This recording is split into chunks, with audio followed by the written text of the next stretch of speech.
इस देश में प्राइम मिनिस्टर से लेके और आखिरी मिनिस्टर तक हमें हर जगह पे एक ना एक नौजवान बैठा हूं। मैं तो ये चाहता हूं, मेरी तो इच्छा है कि नौजवान देश संभाले और जो भ्रष्ट व्यवस्था हो उसको चीर के ऐसी व्यवस्था लागू करे कि कोई अंतिम व्यक्ति भी अपने आप को अकेला महसूस ना करे या उसके अधिकारों का हनन भी ना हो, तुम जाति बंद हो और ये जो भ्रष्टाचार की व्यवस्थाएं चल रही है बर्बाद करने वाली, ये भी खत्म। धन्यवाद।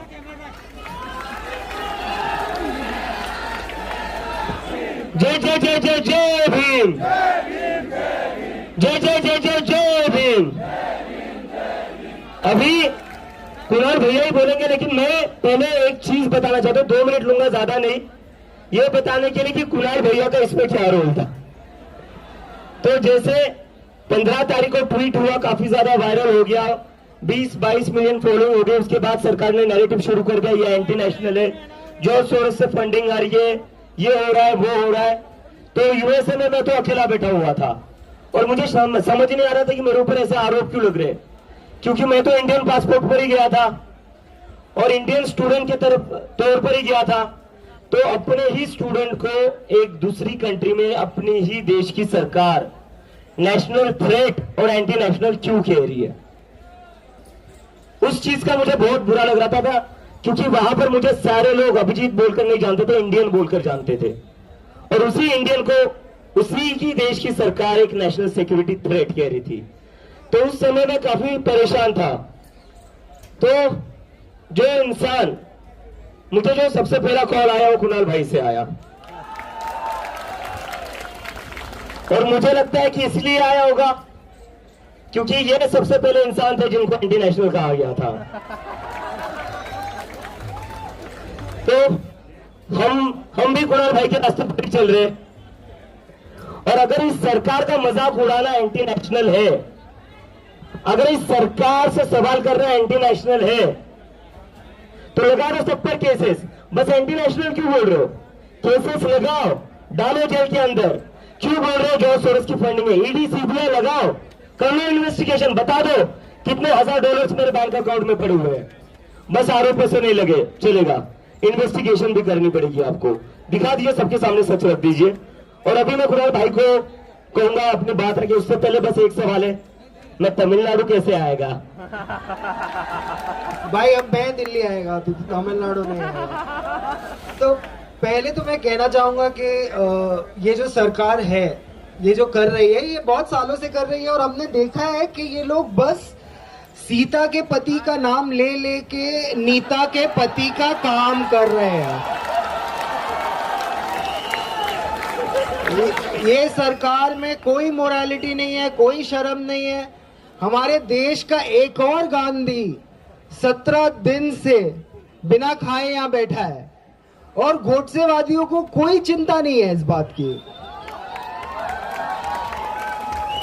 और मैं बताना चाहता हूं कि ये आप स्टूडेंट हो, कोई किसान है, कोई बेरोजगार है, तो पहले तो चीफ जस्टिस ऑफ इंडिया का बहुत बड़ा थैंक यू कि उन्होंने ये पूरा प्रोटेस्ट खड़ा करने में पहली नींव रखी।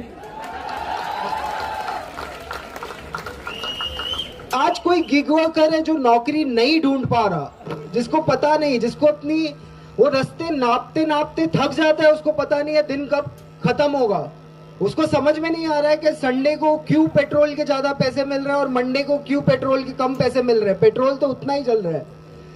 ये सब सवालों का सरकार को एक एक करके जवाब देना पड़ेगा।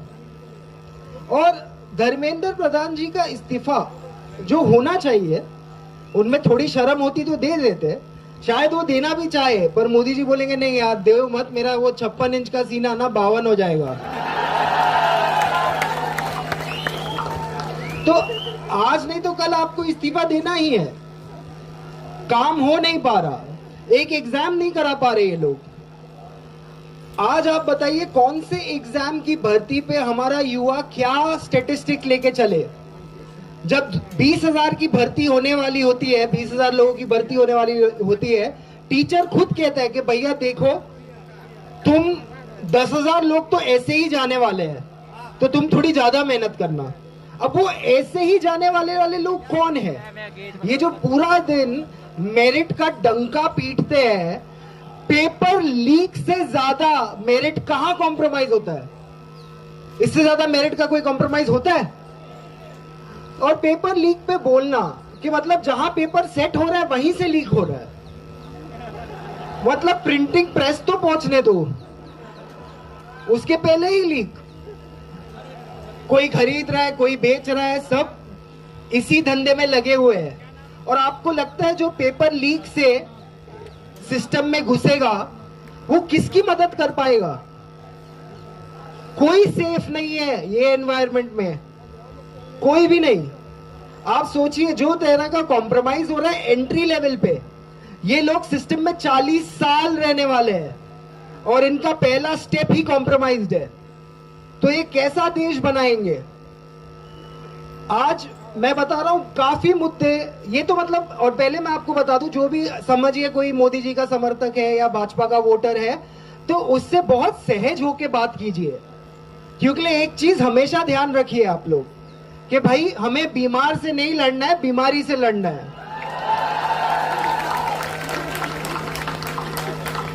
तो बस आप देखिए, उनसे बात कीजिए, उनको समझाइए।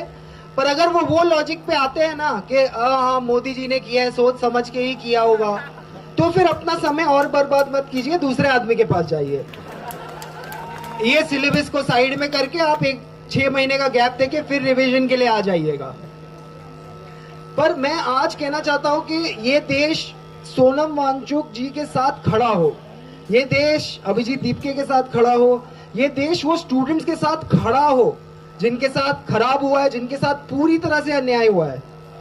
और आगे जाते हुए हम सब मुद्दों पे बोले। आज हम धर्मेंद्र प्रधान पे बोलेंगे और इसके बाद हम एजुकेशन सिस्टम पे बोलेंगे, इसके बाद हम किसानों के लिए बोलेंगे, इसके बाद हम बेरोजगारी पे बोलेंगे। हम हर मुद्दे पे बोल सके उसके लिए स्पेस रहे, और स्पेस इसीलिए है क्योंकि मीडिया निकम्मा होके कोई चीज पे बोल नहीं पा रहा।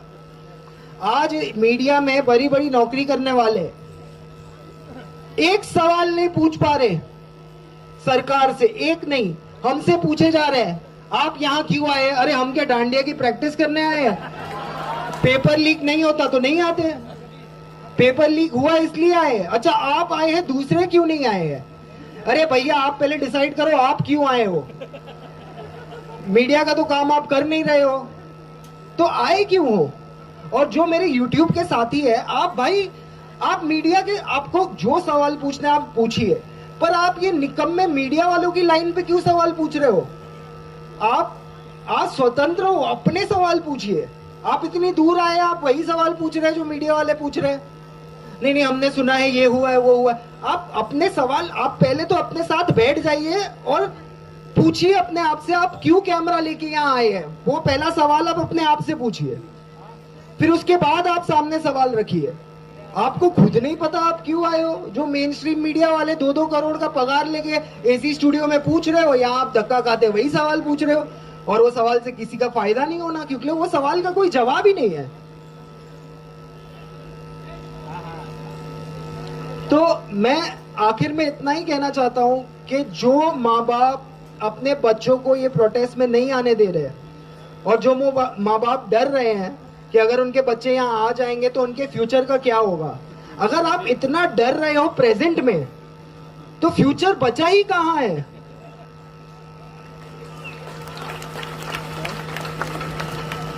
प्लीज जितना आप वक्त दे सकते हैं आप जुड़िए, और काफी स्टूडेंट मूवमेंट्स जो ऑल ओवर इंडिया है उनको भारत का तिरंगा लहराते हुए इस आंदोलन में अपना समर्थन देना चाहिए। यही बात करके मैं आपसे अलविदा लेऊंगा। Thank you. 1 मिनट रुक जाइए। पिछले 10 साल से मैं कॉलेज में हूँ या मेरा जस्ट हाई स्कूल खत्म हुआ होगा, तब कुणाल भाई ने अपना पहला वीडियो डाला था, और जब से उन्होंने अपना पहला वीडियो डाला है उनके खिलाफ एक नैरेटिव बनाया गया है कि ये एंटी नेशनल है। लेकिन आज मैं चाहता हूं आप लोग बोलो कि Kunal Kamra is a hero. इन्होंने हमें बोलना सिखाया है, इन्होंने हमें बोलना सिखाया है, सवाल करना सिखाया है।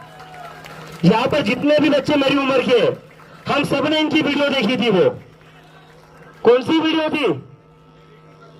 मैं सीधा